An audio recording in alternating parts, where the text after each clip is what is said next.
seminarios y queridos alumnos de San Ildefonso, de Santo Tomás de Villanueva, de Mora de Toledo, de Almonacid, de Olías del Rey, de Ajofrín, de todos los centros que sirven como lugar en donde habita el Señor. Y vosotros también, es como si un día hubierais preguntado: Señor, ¿dónde moras? Y Él os dijera: venid y lo veréis. Y así es. Todos los años en esta fiesta de San Marcelo, la primera caricia que recibimos en nuestro rostro es la del frío del invierno.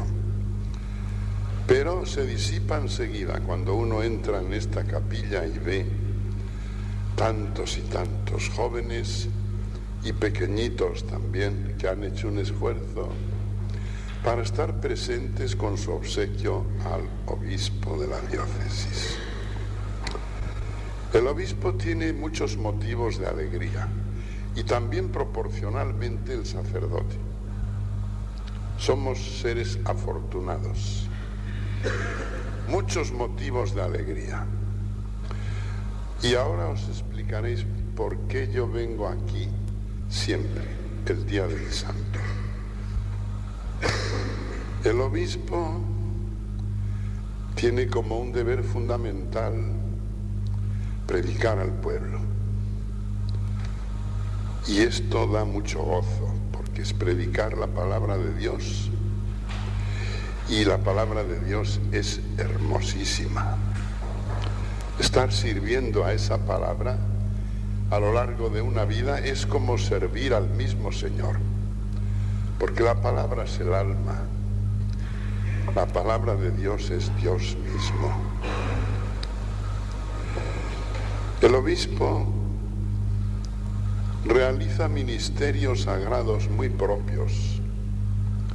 Están reservados a él algunos de ellos. La administración del sacramento del orden, también normalmente el de la confirmación, aunque este se pueda delegar y se delega en otros que le ayuden cuando son muchos los que han de ser confirmados.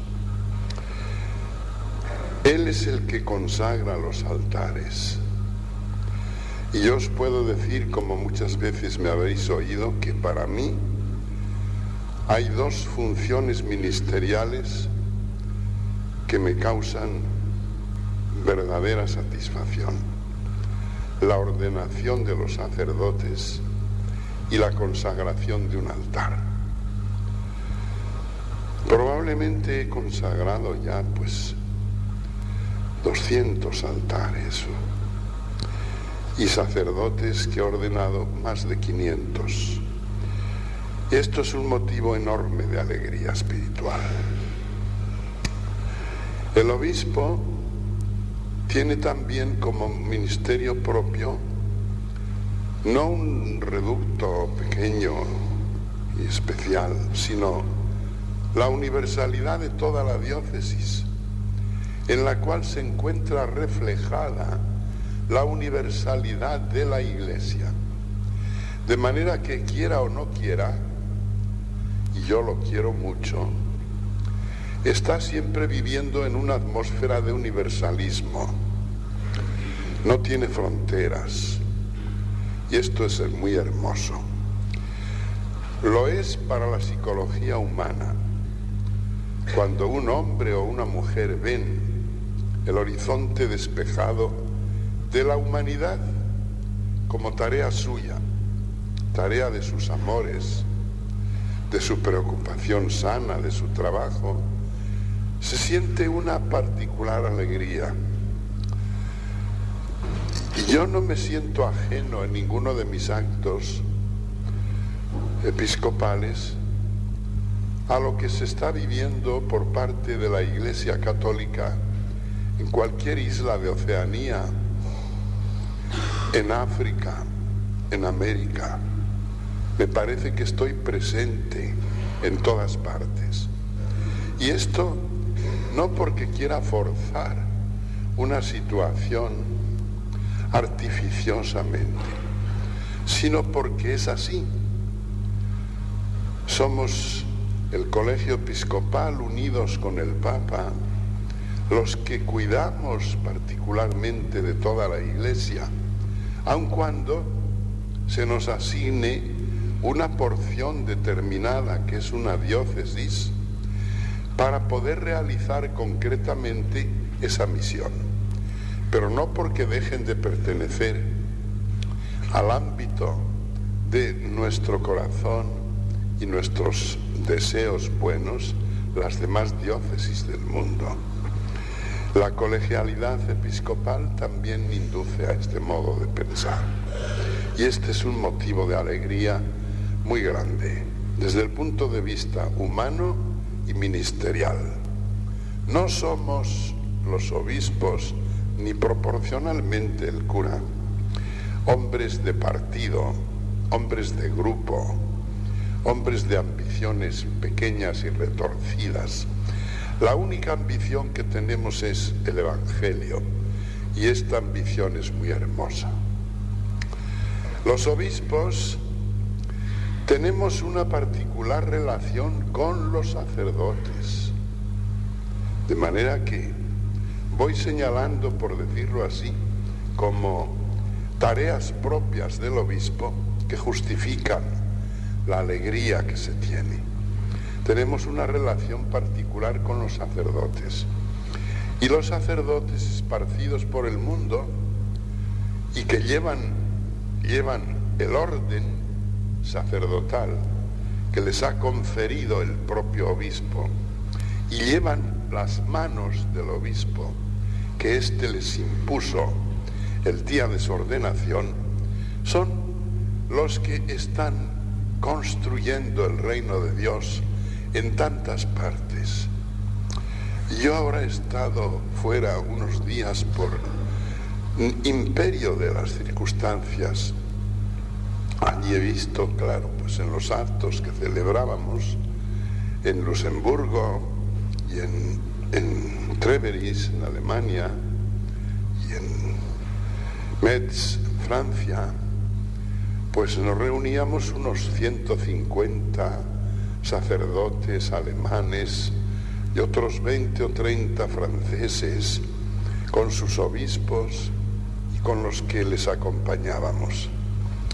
Pues para mí era como si estuviera aquí, reunido con los sacerdotes de Toledo. Es lo mismo, era la misma misa, eran las mismas plegarias, se oían las mismas voces, cantando en lenguas distintas, pero la misma melodía en muchas ocasiones. Los gestos se repetían, los saludos de la paz, los abrazos de la fraternidad universal antes y después de los actos piadosos que celebrábamos. Todo esto hace que nos movamos en un ambiente de los obispos con los sacerdotes particularmente gozoso. Es mi casa, podemos decir, es nuestra casa, es mi familia, es nuestra familia. Y luego, otro detalle, ¿para qué? ¿Para qué todo esto?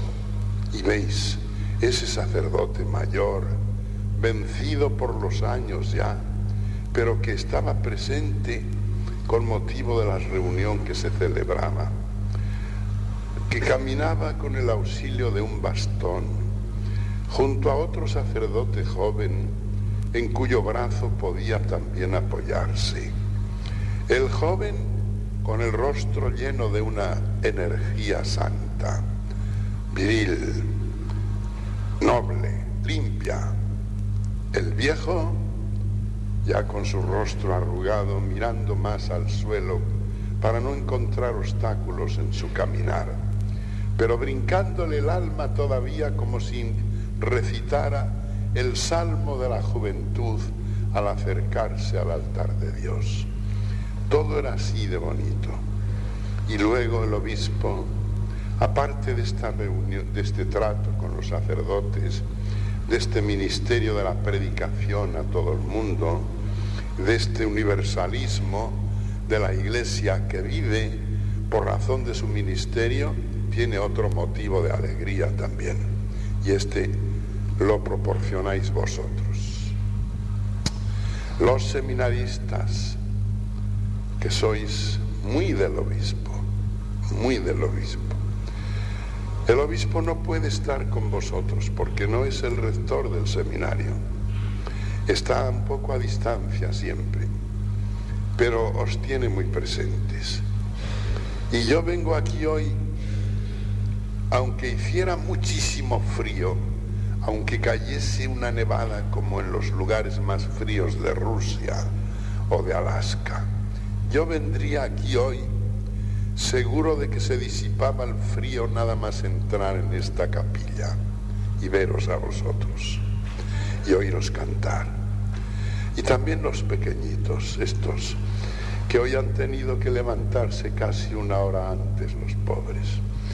Y eso les supone una mortificación, pero lo hacen con gusto porque lo ofrecen también a su obispo como un obsequio que Dios tiene en cuenta, porque ellos saben ofrecerlo con generosidad. Por todo lo cual, digo que es muy hermoso la tarea del obispo, como lo es la del cura, con las debidas proporciones en cuanto a los objetivos y la distancia que señalan los ministerios. Escuchad esas palabras de Jesús. Qué bonito es. Cuando pasa por allí, el Evangelio es una pena que sea tan sobrio, tan sobrio. Apenas nos dice nada, aunque nos diga tanto. Y le vio el Bautista, le vio pasar y dijo esas palabras. Son palabras que están tomadas de los profetas, Isaías, el Cordero de Dios. Tenía que ser el Cordero expiatorio, el Cordero del sacrificio. Y como se estaba hablando del Mesías, que ya estaba allí, que ya estaba, y el Bautista lo reconoce y le ve pasar y dice: he aquí el Cordero de Dios. Y los pobres apóstoles, que serían apóstoles después, se quedaron como atónitos.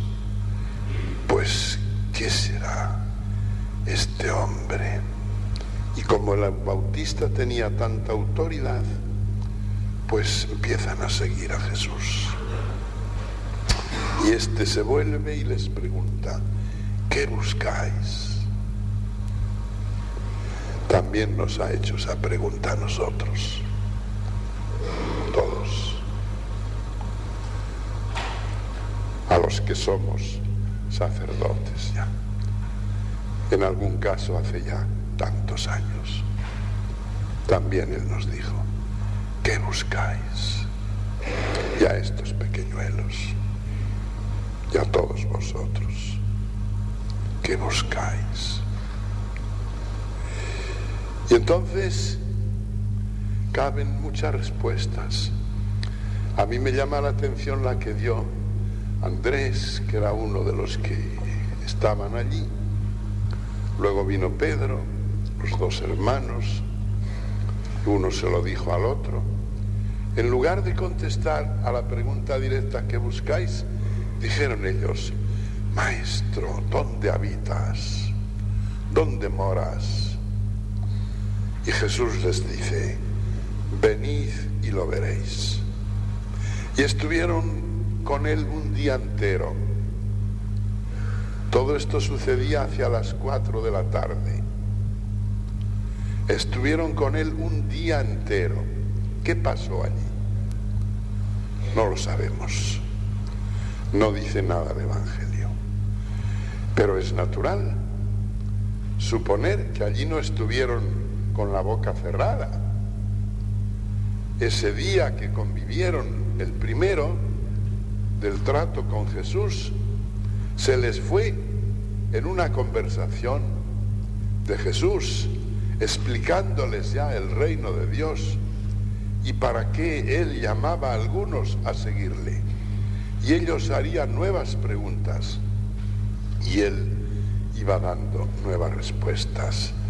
Y de repente llegaron las sombras de la noche, pero la pobre estancia en que estaban quedó iluminada por las palabras del Señor. Allí no entraron las tinieblas, era todo luz, la luz que ha venido a este mundo, el amor nuevo, la paz. Se resentían los corazones de aquellos discípulos de lo que estaba explicando el rabí, el maestro adorado, al que después tratarían tan intensamente. Dichosos momentos aquellos que son los equivalentes en nuestro tiempo a los del seminario. De manera que la estancia aquí es un poco la estancia de Jesús, donde Él mora.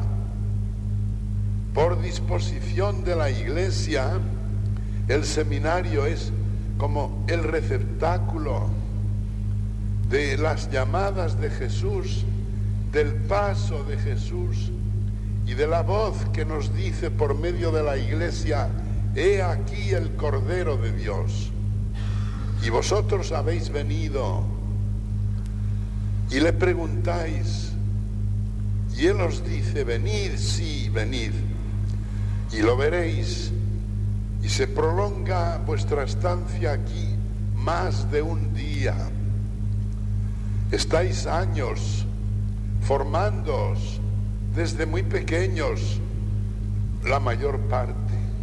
Otros vienen ya mayores porque han oído la misma pregunta o las mismas respuestas, también como Samuel, y un día se han levantado y han ido a donde podían ir y a donde debían, a decir: aquí estoy, Señor, para hacer tu voluntad.